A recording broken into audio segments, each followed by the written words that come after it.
오늘은 요한계시록 63번째 시간으로 새 예루살렘 성의 영광이라는 둘째 오늘 시간을 가지도록 하겠습니다. 교리적으로는 종말론은 최종에 관한 것을 우리들에게 알려주고 있습니다. 그러니까 이 종말론은 모든 교리의 마지막 최종이라고 볼 수 있는 것이죠.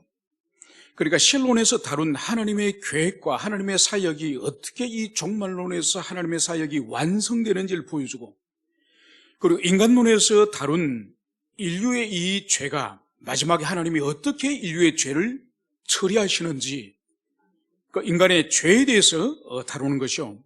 그리고 기독론에서 그리스도 예수의 그 대속 사역이 어떻게 영광스럽게 완성이 되는지, 그리스도의 하신 사역이 최종 완성되는 것을 이 종말론에서 보여주고 있습니다. 그리고 구원론에서 다룬 성령님께서 한 사람 한 사람에게 구원을 적용시키시는 이 구원의 적용이 어떻게 영화롭게 완성되는지 그것을 보여줍니다. 그리고 교회론에서 다룬 지상교회의 연약함, 지상교회의 유한함, 그리고 지상교회 전투하는 그 모습이 드디어 어떻게 완성되는지 교회의 최종적인 모습을 이 종말론에서 알려줍니다. 그래서 이 종말론은 교리의 완성의 교리라고 그렇게 불리는 것이죠. 그런데 이 종말론에 관한 이 많은 내용을 이 계시록이 품고 있습니다. 물론 구약에서도 종말에 관한 많은 말씀을 품고 있지만은 이 계시록만큼 66권 가운데서 가장 종말론에 관해서 정말 보석처럼 많은 말씀을 품고 있는 것이 없습니다.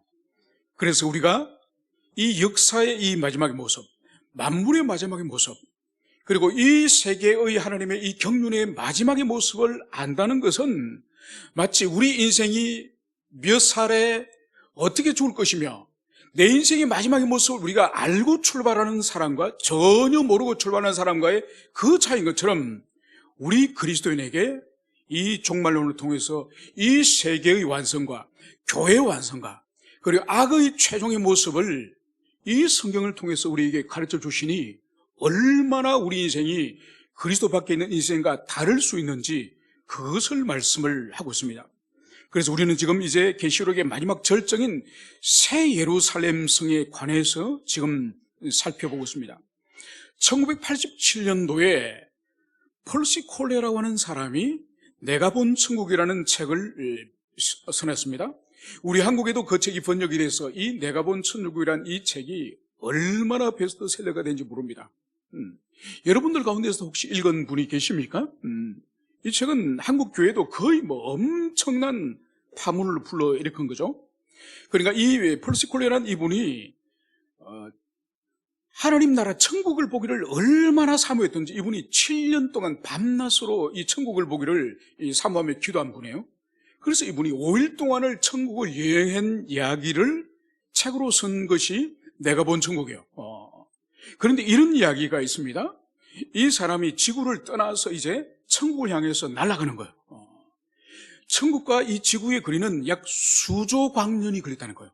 여러분 광년의 의미를 알죠, 그죠? 빛의 속도로 1년을 날아가야 1광년이에요. 그리고 수조 광년이라는 것은 수조 년 동안 빛의 속도로 날아갔다는 거예요. 그래서 이 천국에 도착을 했는데 천국의 크기는 지구의 크기에 약 한 80배 정도 되는 엄청난 큰 행성이라는 거죠. 그런데 천국을 가보니까 예수 믿는다고 다 천국을 들어가는 것이 아니라는 거예요. 천국에는 두 문이 있는데 예수 믿는 사람은 누구나 첫째 문까지는 들어갈 수 있는데 그런데 둘째 문으로 들어가지 못해. 어떤 사람이 둘째 문으로 들어가지 못하느냐? 죽음 직전에 구원을 받은 사람, 그리고 구원을 받을 때 부끄러운 구원을 받은 사람, 그러니까 겨우 구원을 받은 사람, 이 사람들은 천국의 둘째 문 앞에서 막히는 거예요. 거기서 뭘 하느냐? 이 펄시콜레 박사가 보니까 이 사람들이 천사장에게 영적 훈련을 받는 거예요. 영적 훈련을 받는데 얼마나 받느냐? 약 1000년에서 1500년을 훈련을 받아야, 그리고 이 지상에 있는 죄성과 이 모든 것을 벗어야 둘째 문으로 들어갈 수 있다는 거예요. 주로 이런 이야기예요. 이런 이야기로 천국에 관한 약 100가지의 새로운 이야기를 기록을 하고 있는데 여러분 성경적인 지지는 전혀 없습니다. 오히려 천국에 들어가지 못하고, 예수 믿는 사람이 천국에 들어가지 못하고 이 땅에 남아있는, 이 땅에 살았던 죄성을 씻기 위하여서 1000년에서 1500년 동안에 영성 훈련을 받는다는 것은 오히려 가톨릭의 연옥의 훨씬 가까운 거죠. 여러분, 성경 어디를 찾아보더라도 우리 주님께서 우편 강도를 향해서도 너가 오늘 나와 함께 낙원에 서리라, 너가 1000년에서 1500년 동안 뺑뺑이를 돌리다가 1000년 후에 나와 낙원에서 이렇게 말씀하지 않으죠. 바로 오늘 나와 함께 낙원에 서리라. 그리고 펄시 콜레이 이분의 이 책은 전 세계적으로 엄청난 양이 팔려나갔습니다. 그래서 많은 그리스도인들이 이 계시록에 있는, 이 성경에 있는 이 종말, 이 내시에 대해서 받아들이기보다는 이 펄시 콜레이 이 목사님의 이분의 이것을 받아들이는 거죠. 그래서 천국은 지구로부터 엄청난 거리에 떨어져 있고, 그리고 바로 천국으로 들어가지 못하고 1000년에서 1500년 동안 어떤 연단을 받고 난 이후에 천국으로 들어간다. 이것이 아주 바닥에 퍼진 거죠. 그것이 아닌 거죠. 우리가 분명히 이 계시록 21장에서 새 하늘과 새 땅이 임하지 않습니까? 첫 하늘과 첫 땅이 사라지고 나서 그 다음에 일이 뭡니까? 하늘로부터 새 예루살렘 성이 이 땅에 임하는 거예요.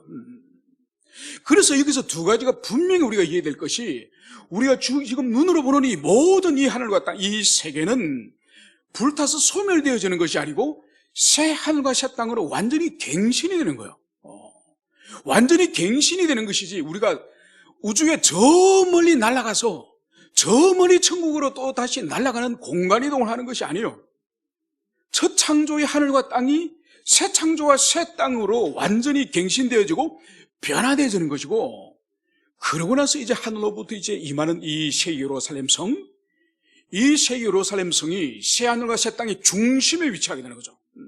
중심에 위치하게 되어서 신구약의 모든 참된 성도들이 이 새 예루살렘 성에서 주님과 영원히 산다는 것이 이 계시록 성경이 가르치는 바예요. 그래서 마치 우주선을 타고 수조광년을 날아가야 천국이 있고, 그 천국은 지구와 전혀 상관없는 다른 차원의 세계라고 하는 것은 이 계시록에 근거할 때 옳지 않은 것이죠.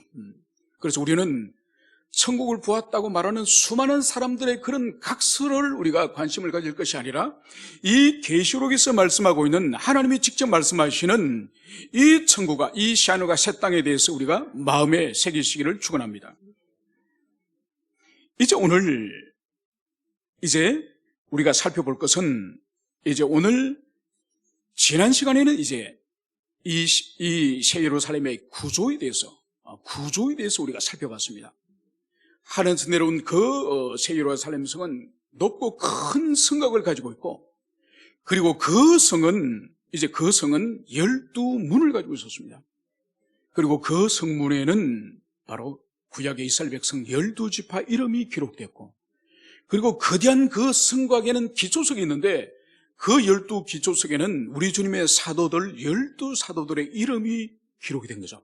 그래서 성문의 이름이 구약의 이스라엘 백성들의 이름이 기록됐고, 성의 기초석에 이제 기록이 됐으니, 이 새 예루살렘 성은 구약과 신약의 모든 하나님의 백성, 모든 언약의 백성들이 이곳에 거한다, 그것을 말씀드렸죠. 그래서 아브라함이나 이삭이나 야곱이나 그 구약의 인물들이나 베드로나 바울이나 신약의 인물들이나 또 교역사 속에 위대한 하나님의 종들이었던 칼빈이나 루트나 서뱅글이나 이런 교회 시대의 사람들도 여기서 우리가 다 만날 수 있다는 것을 우리가 살펴봤습니다. 오늘은 드디어 이 성에 대하여서, 이 성의 규모에 대해서 오늘 요한은 계시를 하고 있습니다.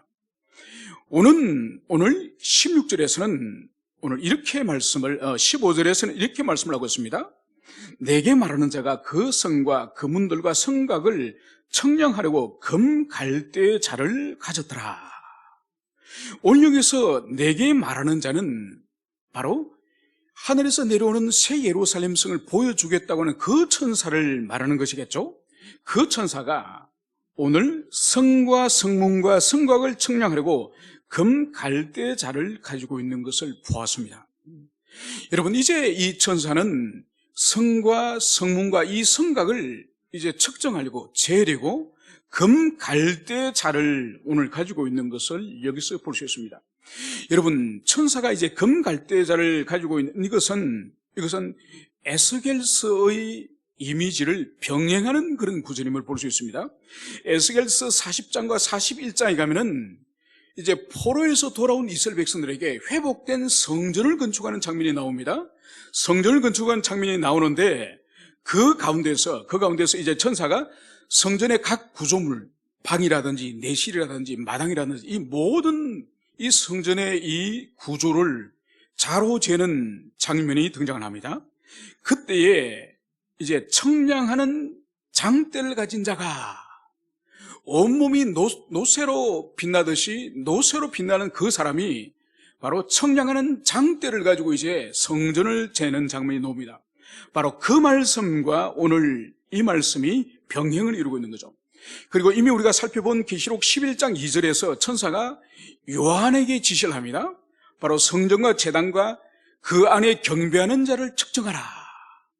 바로 성전의 제단과 성전에서 예배하는 사람들을 이제 측정하라고 이제 천사가 명합니다. 그래서 여기서 에스겔서에도 성전을 측정하라. 그리고 이 11장에서도 이 성전과 성전에서 예배하는 사람의 수를 헤아리라, 측정하라. 그리고 오늘 여기서는 천사가 직접 오늘 성과 성곽과 성문을 재는 장면이 나옵니다. 여러분, 그러면 성경에서 구약과 이 신약에서 일치되게 하나님 또는 천사가, 하나님의 종이 어떤 공간을 측정하거나 어떤 사람은 수를 헤아리거나 이 의미가 무슨 의미일까요? 이것은 바로 청량하다는 이 의미는 하나님께서 당신의 소유로 삼기 위해서, 당신의 것으로 정하기 위하여서 주님께서 수요를 헤아리고 거리를 재고 이런 의미를 가지고 있는 거죠. 그래서 주님께서 이것은 내가 구별한다.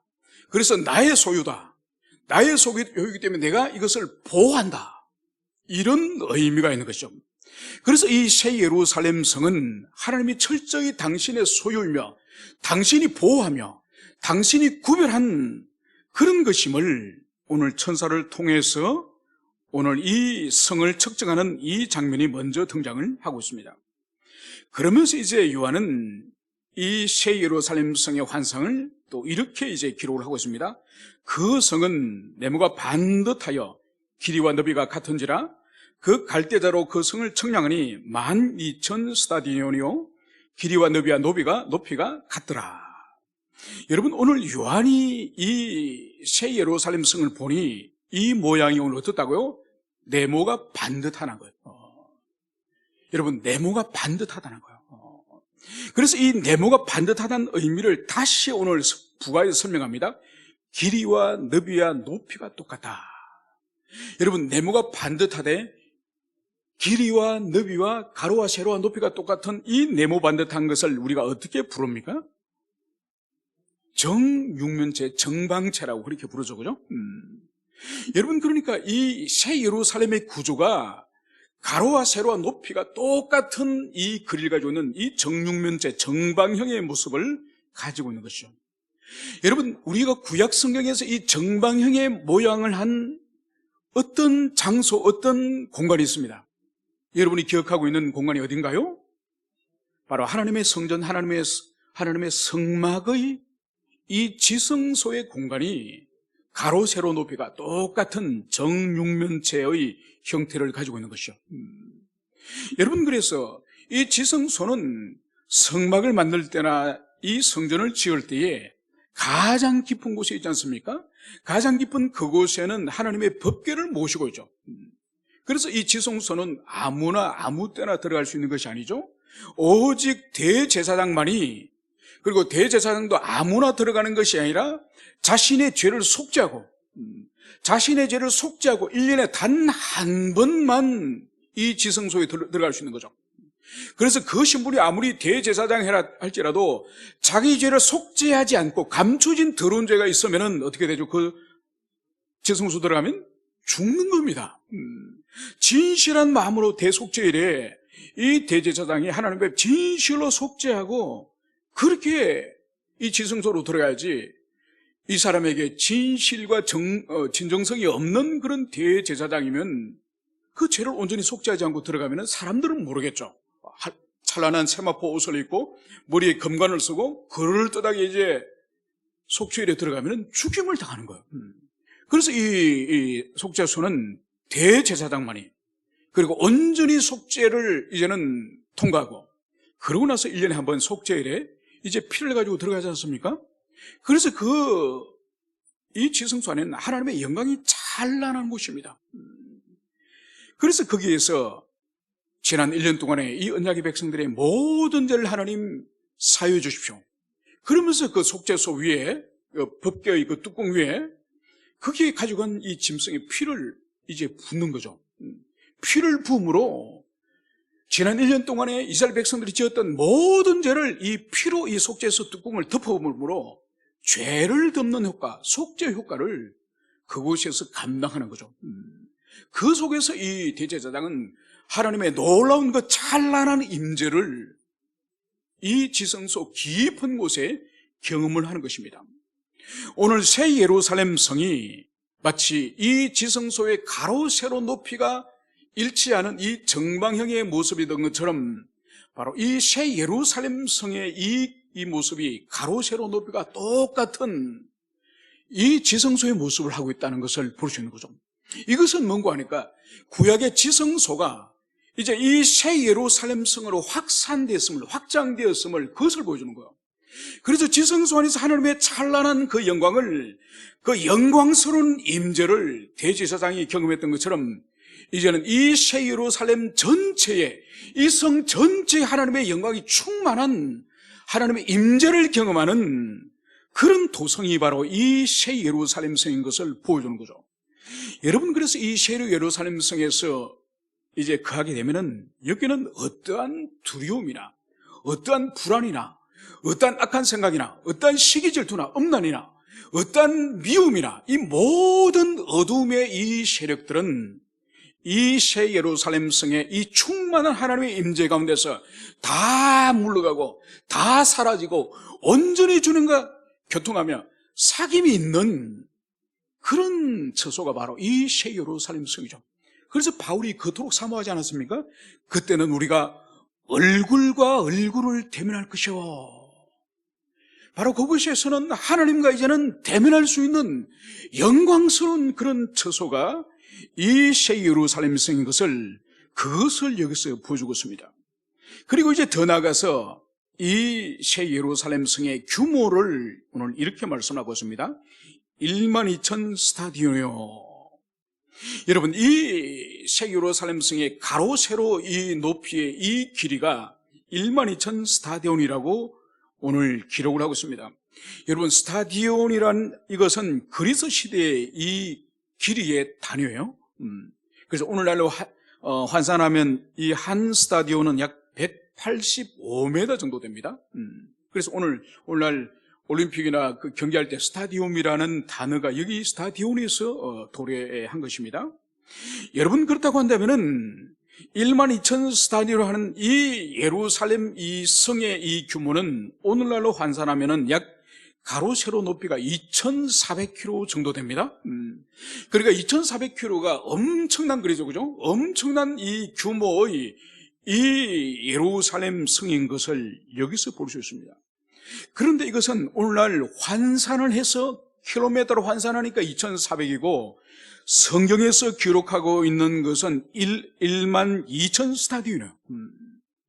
여러분, 초점은 이 새 예루살렘의 크기가 실제로 장방형의 2,400km라는 이것이 의미가 있을까요?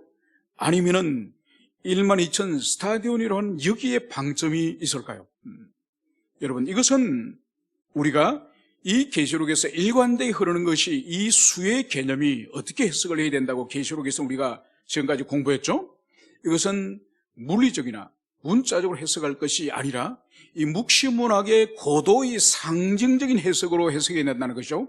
그러면은 오늘날 그리로 2,400km에 이르는 이 거대한 성이라고 해석할 필요가 없는 거예요. 이건 의미가 없는 거예요. 이 규모가 12,000 스타디온이라는 이 의미에 우리가 초점을 둘 필요가 있습니다. 여러분, 그래서 이 계시록 안에서는 우리 수에 대해서 우리가 다시 복습을 하면은 3이라는 숫자는 어떤 의미가 있죠? 3은 삼일체 하나님 천상의 수입니다. 그죠? 4는 어떤 의미가 있죠? 동서남북 4, 땅의 수입니다. 그리고 7은 어떤 의미죠? 3과 4를 합친 것이 7이죠. 그죠? 7은 이 완전한 수에 들어갑니다.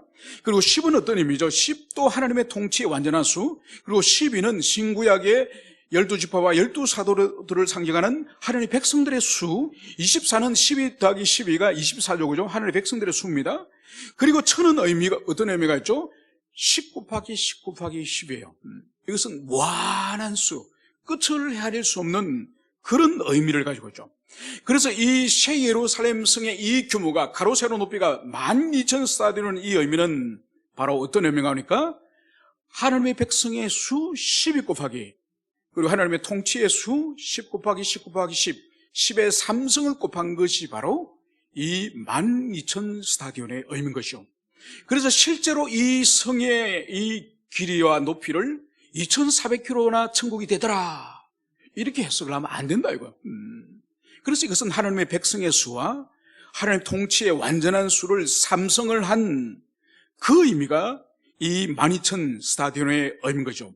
이것은 바로 뭔가 하니까 이 새 예루살렘 성은 하나님의 완전한 통치가 있는, 조금도 하나님의 통치로부터 벗어나는 그런 구역이 없는 하나님의 완전한 임재와 하나님의 완전한 통치가 이루어지는 그런 성이라는 의미가 12,000스타디오라는 이 규모를 여기서 오늘 계시를 하고 있는 것입니다. 그리고 이 성곽을 측정함에 144규빗이니 사람의 측정고 천사의 측량이라.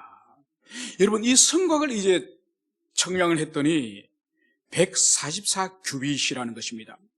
여러분, 여기서는 스타디온을 사용하지 않고 또다시 히브리인들의 고유한 이제 이 길이를 재는 규빗을 사용하고 있습니다. 이 규빗은 장정들의 이 손가락 이 끝에서 이 팔꿈치 여기까지 이르는 이것이 한 규빗입니다. 그래서 한 45cm에서 한 50cm 정도로 환산을 하면은 이 144규빗은 약 70m 정도가 됩니다. 그래서 이 70m 정도가 되는데 이것이 성곽이라고만 말씀을 하고 있지 이 성곽의 높이를 말하는 것인지 성곽의 두께를 말하는 것이 정확하지 않습니다. 이것을 성경은 정확하게 말하지 않았습니다. 그래서 여기서 논점은 이것이 두께의 길이를 말하는 거냐, 성곽의 높이를 말하는 거냐, 이건 본질이 아니에요. 여기서 본질이 뭐냐? 144예요. 144. 여러분, 이 144의 숫자 또한 하나님의 언약의 백성의 수 12 곱하기 12. 그래서 이 144 또한 신구약의 모든 백성들을 지칭하는 그런 수를 의미하는 거죠. 그래서 이 새 예루살렘 성의 이 성곽의 이 144 규빗을 통해서 이것은 바로 이 성곽 또한 12,000 스타디움과 동일하게 바로 당신의 자녀들의 공동체인 이 새 예루살렘 성을 하나님께서 온전히 소유하시고 온전히 충만히 주님께서 거하시고 그리고 완전히 주님이 통치하신다고 하는 그런 의미가 144 규빗이라는 것을, 그것을 여러분들이 기억을 하시길 바랍니다. 그리고 이제 요한은 이 새 예루살렘 규모에 이제 이어서 도대체 이 새 예루살렘 성을 무엇으로 만들었냐, 그래서 이 성과 이 성곽과 기초석의 재료에 대해서 오늘 이렇게 말씀을 하고 있습니다. 오늘 18절은 그 성곽은 벽옥으로 쌓았고 그 성은 정금인데 맑은 유리 같더라. 먼저 성곽이 벽옥으로 쌓였습니다. 여러분, 이 벽옥은 이미 우리가 21장 11절에서 이 예루살렘 성을 향해서 그 성의 빛이 지극히 귀한 보석 같고 벽옥과 수정같이 맑더라. 여기서 이미 우리가 살펴본 것처럼 하늘에서 내려온 이 새 예루살렘의 그 찬란한 영광의 빛, 그 찬란한 영광의 빛이 마치 벽옥과 같다, 이 말씀을 여기서 하고 있는 거죠. 여러분, 이 벽옥은 이 초록색 에메랄드를 말하지 않습니까? 그죠? 그리고 이 보석은 계시록 초기에 있는 4장 3절에서도 언급을 하고 있습니다. 바로 하나님을 이렇게 4장 3절에서는 이렇게 말씀을 하고 있습니다. 보좌에 앉으신 분의 모양이 바로 벽옥과 같고, 여러분, 보좌에 앉아 계신 하나님은 영이세요. 우리 눈으로 볼 수가 없습니다. 그런 하나님께서 특별히 요한에게 당신의 존재의 그 영광의 그 찬란한 모습, 그 모습을 이 계시록 4장 3절에서 여러 가지 보석의 모습으로, 보석의 찬란한 빛의 모습으로 주님께서 요한에게 그렇게 계시하셨습니다. 당신은 영이시기 때문에 당신의 실체를 볼 수 없지만은 당신의 영광이 보석의 빛으로 찬란히 발산되어지는 그것을 4장 3절에서 보여주면서 그 가운데 하나가 바로 벽옥의 찬란한 빛을, 벽옥의 찬란한 빛을 이제 요한은 바로 보좌에 앉으신 하나님의 모양이다, 그렇게 기록하고 있는 것을, 그것을 볼 수 있습니다. 여러분, 그래서 이 벽옥은 바로 하나님의 모양, 그리고 새 예루살렘 성, 그리고 오늘 여기서 등장하는 이 성곽도 이 벽옥으로 둘러싸인 이것을 볼 수 있습니다. 그래서 이 벽옥으로 둘러싸였다는 이 의미는 하나님의 충만한 임재가 충만한 이 모습을 오늘 보석의 모습으로 오늘 여기서 말씀을 하고 있습니다. 그리고 더 나아가서 이 새 예루살렘 성이 오늘 정금으로 오늘 이루어졌으며 그 정금도 맑은 유리 같은 정금이다, 이 말씀을 여기서 하고 있습니다. 여러분, 이것은 문학적으로 과장이겠죠, 그죠? 여러분, 유리라고 하는 것은 어떤 속성을 가지고 있습니까? 투명하잖아요. 그러니까 유리를 가지고 있으면은 유리 건너편에 있는 사물이 유리를 통해서 통과되어서 보이잖아요, 그죠? 여러분, 금을 아무리 재련하더라도 이 금괴가 유리처럼 금괴 뒤에 있는 사물을 보이게 할 수 있을까요? 그건 할 수가 없습니다. 금은 투명한 것이 아니죠. 그러면 여기서 의미하는 것이 바로 뭔가요? 이 금을 21절에서는 성의 길은 맑은 유리 같은 정금이라. 지금 이 예루살렘 성 전체가, 이 거대한 성 전체가 정금으로 이루어졌고, 이 길 또한, 이 예루살렘 걸어가는 이 길 또한 정금으로 이루어졌다는 것을 여기서 말씀하고 있습니다. 여러분, 불순물이 전혀 섞이지 않는 이 정금으로 이루어진 이 예루살렘 성, 그리고 예루살렘의 이 도로 또한 정금으로 이루어졌다는 이 의미가 뭘까요? 어떤 사람들은 이렇게 가르치고 이렇게 말하기도 합니다. 이 당시에 초대교회 이 성도들이 얼마나 가난한 삶을 살았습니까? 그러니까 짐승의 표를 받지 않으면 직장을 구할 수도 없고 경제적인 사업이나 장사를 할 수 없는 그런 절대적인 빈곤 가운데 살았기 때문에 하나님께서 천국에 가면은 이제는 모든 가난을 보상해 주기 위해서 이제 너희들이 살 곳은 정금으로 된, 황금으로 된 그런 집과 그런 곳에서 이제 살게하겠다. 그래서 이 땅에서 누리지 못했던 모든 가난과 결핍을 천국에서 보상해 주겠다, 이렇게 가르치는 그런 사람도 있습니다. 그래서 예수를 믿고 이 땅에서 잘 살고 잘 먹고, 천국에서는 더 잘 살고 더 잘 먹고, 이 땅에서 잘 못 먹었으면 천국에서 모든 것을 보상해줘서 잘 먹고 잘 사는, 여러분, 이것이 천국입니까? 그런 의미에서 여기서 황금으로 성이 이루어졌고 도로가 황금으로 이루어졌습니까? 그런 의미가 아니죠. 만약 이 땅에서 다 먹지 못하고 다 누리지 못한 것을 천국에 가서 이 땅의 것으로 보상해 준다면은 그것이 어떻게 천국이겠습니까? 여러분, 천국은 지상에서 볼 수 없는, 지상에서 누릴 수 없는 그 차원과 다른 것이 있는 것이 바로 천국이에요. 여러분, 교회도 마찬가지예요. 교회 생활이 만약 세상에서 누리는, 세상에서 즐기는 그런 정신적인 그런 마음에 육신적인 만족과 위로를 주는, 여러분, 그런 것이 교회라고 한다면 교회를 다닐 필요 없죠. 여러분, 교회는 이 세상에서 도무지 볼 수 없고 도무지 누릴 수 없는 그런 관계와 그런 영적인 복을 누리는 것이, 그것이 교회요. 만약 교회에서도 세상에서 누릴 수 있는 그런 명예와 그런 모든 물질적인 복을 신앙생활을 잘하면 준다고 한다면은, 여러분, 세상에서 더 열심히 일하면은 더 받을 수 있습니다. 여러분, 신앙생활 하면서도 얼마나 가난하고 결핍 가운데서 얼마나 고통받는 사람들이 많습니까, 여러분? 그래서 신앙생활을 잘하면은 이 육신적이고 세상적인 것을 보상해 주신다, 이건 복음이 아니에요, 여러분. 수많은 사람들이 신앙생활을 그렇게 잘해도 목이 잘려서 순교당하고 병으로 돌아가시고 가난과 결핍 가운데 살아가고, 여러분 신앙생활을 아무리 하나님 앞에 잘하더라도 결핍과 고통 가운데 살아가는 사람이 얼마나 세상에 많은지 모릅니다. 주님께서 채워주시고 복을 주시기도 하지만은 그것은 본질이 아니에요. 본질은 이 땅에서 도무지 찾아볼 수 없는 것을, 그것을 누리는 것이, 그것이 교회 생활이에요.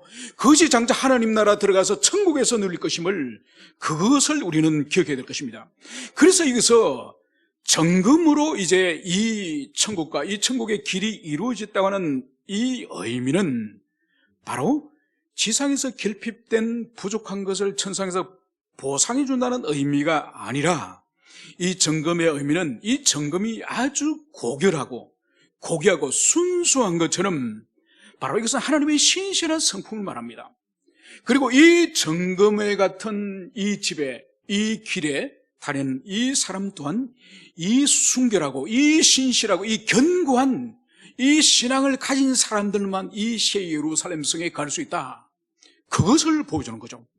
그래서 결코 이 성문 밖에서, 이 예루살렘 성문 밖에서 1000년이나 1500년 동안이나 또 천사장에게 훈련을 받아야 천국으로 들어가는 것이 아니라, 바로 그리스도 예수를 인격적으로 영접하면은, 그래서 자기 죄를 고백하고 하나님의 자녀가 되면은 바로 주님 앞으로 나갈 수 있다는, 이것이 복음인 것을 가슴에 새기시길 바랍니다.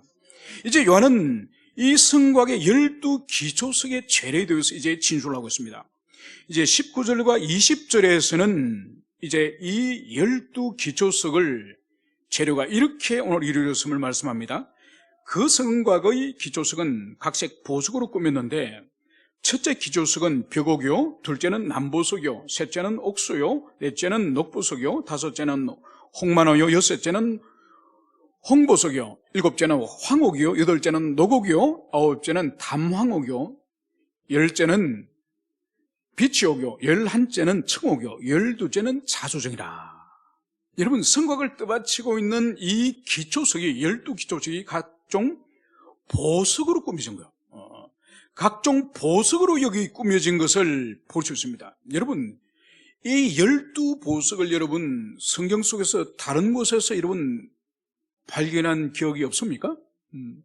이것은 구약에 이스라엘 백성들의 대제사장이 이 세마포 옷을 입고 밖에 이제 흉패를, 이 가슴에 흉패를 달지 않습니까?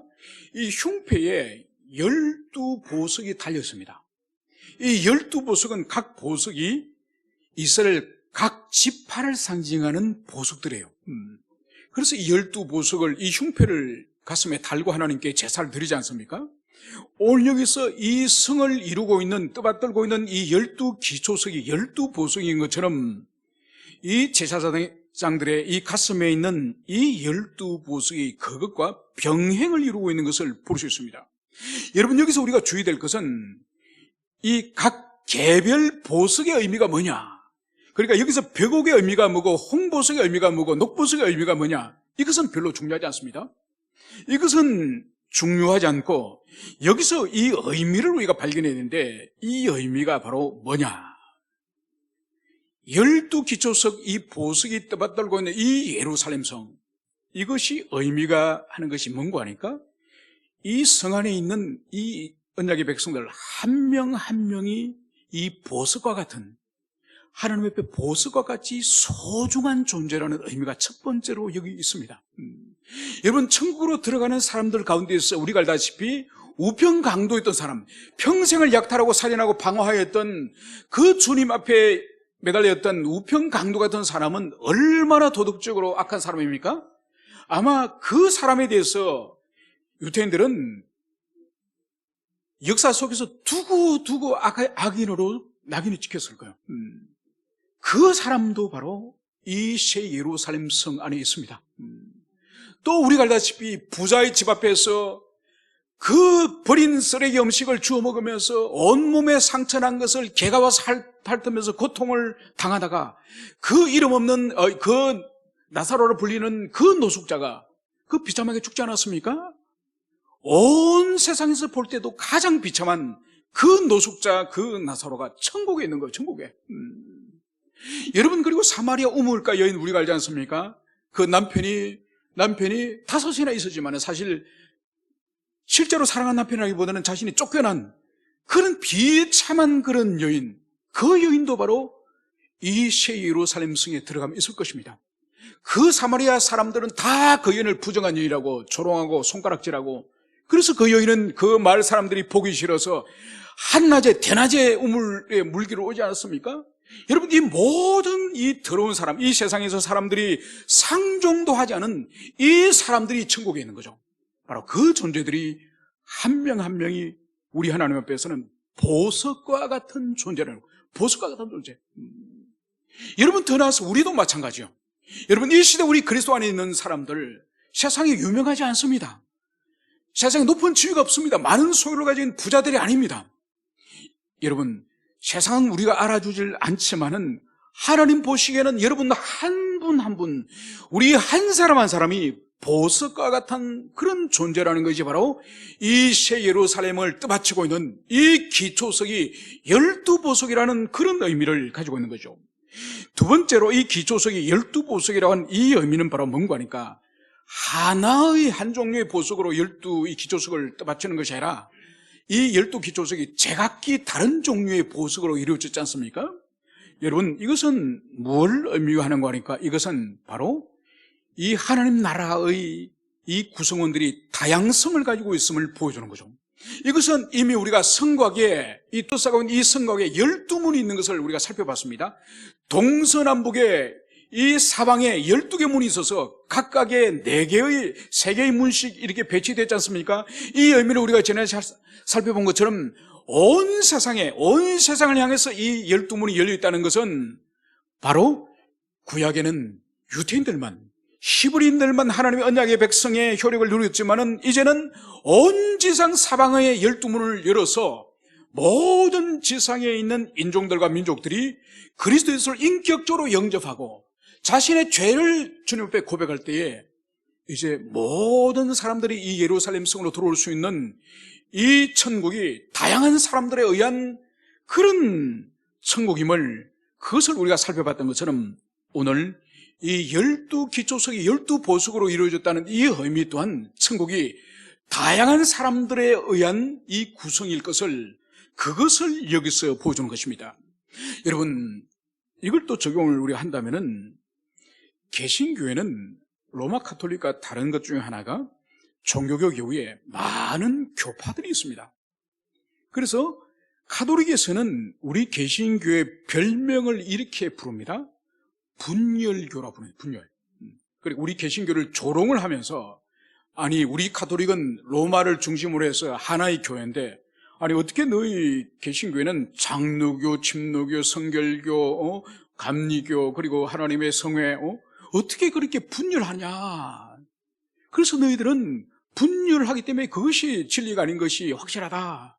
여러분, 그런 것은 아니죠. 우리가 이 지상에서는 우리가 왜 이렇게 많은 교단이 있고 하나의 성경, 하나님의 한 분의 하나님이신데 왜 이렇게 많은 교파가 있는지, 그러나 여러분, 천국에 가보면은 이 66권의 이 성경에 대한 해석과 이 진리에 대한 제각기의 말씀을 드러내는 이 교파들의 이 신학들이 나중에는 이 지상에서는 우리가 조롱을 당하고 모욕을 당하지만은 천국에 가보면은 이 진리의 각종 보석의 색깔들이 다 다른 것처럼 이 신학의 다양성이 오히려 하나님의 그 성품의 완전함을 드러낸다는 것을 우리가 천국에 가면은 그것을 경험할 것입니다. 그래서 이 보석이 모두 제각기 다른 이 보석이라는 것은 바로 이 진리의 이 다양성, 그리고 천국을 구성하는 이 하나님의 언약의 백성의 이 다양성을 의미하는 것이 바로 이 12보석의 의미가 있다는 것을 볼 수 있습니다. 그리고 마지막으로 이 새 예루살렘의 12가지 이 다양한 보석의 의미는 창세기 2장 11절에서 12절을 가면은 첫 창조 때에 에덴 동산에서 이 찬란한 보석이 계시되고 있습니다. 그래서 이것은 뭘 의미하는 거니까, 이 새 예루살렘 성의 이 찬란한 이 보석으로 다시 이것을 드러낸 것은 인류의 타락으로 말미암아서 잃어버렸던 에덴을 이제 회복한다는 의미가 바로 여기에 있는 것이죠. 그래서 에덴에서 이제 하나님께서 아담과 하와를 그 에덴에서 하나님이 그리면서 그 아담과 하와를 함께 소통하시고 함께 대화하지 않았습니까? 그처럼 이제 이 새 예루살렘 성, 이 천국에서 드디어 하나님께서는 얼굴과 얼굴을 마주보면서 언약의 백성 모두를 여기서 이제는 대면하시면서 여기서 이제 임재 가운데서 거닐면서 이제 주님과 인격적인 교제를 할 수 있는 완전한 곳이라는 것을 오늘 여기서 보여주고 있는 것이죠. 이것이 바로 우리가 장차 들어가야 될 천국이며 새 예루살렘 성의 모습입니다.